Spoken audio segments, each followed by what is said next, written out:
మన అందర్నీ నవ్వించిన ఫిష్ వెంకట్ గారు ఇక లేరు అనే వార్త మన హృదయాలను హల్లా చేసేస్తోంది. ఫిష్ వెంకట్ గారు గత కొన్ని రోజులుగా ఆరోగ్య సమస్యలతో బాధపడుతున్నారు. హైదరాబాద్లోని ఓ ప్రైవేట్ ఆసుపత్రిలో చికిత్స తీసుకుంటుండగా ఇవాళ ఉదయం ఆయన ఆరోగ్యం విషమించి తుదిశ్వాస విడిచారు.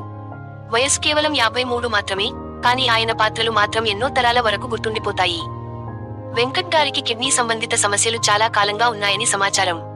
డయాలిసిస్ మీదే ఆయన జీవితం కొనసాగుతోంది. చివరికి వైద్యులు కిడ్నీ ట్రాన్స్ప్లాంట్ అవసరం ఉందని చెప్పారు. ఖర్చు రూ.50 లక్షలకు పైగా అవుతుందన్న డాక్టర్ల మాటలు కుటుంబాన్ని భయభ్రాంతులకు గురి చేశాయి. కొంతమంది సినీ ప్రముఖులు, అభిమానులు ఆయనకు ఆర్థిక సహాయం చేసినప్పటికీ ఆరోగ్య పరిస్థితి మాత్రం మెరుగుపడలేదు. ఫిష్ వెంకట్ గారు టాలీవుడ్ లో ఓ ప్రత్యేకమైన హాస్య నటుడిగా నిలిచారు.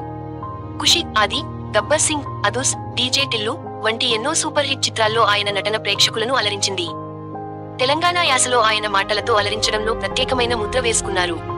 హాస్యం మాత్రమే కాదు, విలన్ గాను కొన్నిసార్లు ఆయన కామెడీ టచ్ తో విభిన్నంగా కనిపించారు. ఆయన భార్య సువర్ణ, కుమార్తె స్రవంతితో కలిసి హ్యాపీగా జీవితం కొనసాగించారు. ఫ్యాన్స్ సడన్ గా వచ్చిన ఈ వార్తతో షాక్లోకి వెళ్లిపోయారు. ట్విట్టర్, ఇన్స్టాగ్రామ్, ఫేస్బుక్ అన్ని చోట్ల ఆయనకు నివాళులు తెలుపుతున్నారు. టాలీవుడ్ నటీనటులు కూడా తీవ్ర సంతాపం వ్యక్తం చేస్తున్నారు.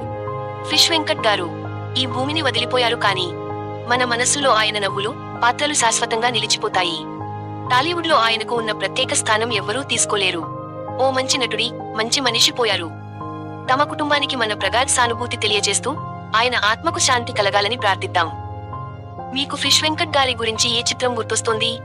ఆయన ఏ డైలాగ్ మీకు హాస్యం పుట్టించింది? కామెంట్స్ లో మీ అభిప్రాయాలను తప్పకుండా తెలియజేయండి. ఇలాంటి టాలీవుడ్ అప్డేట్స్ కోసం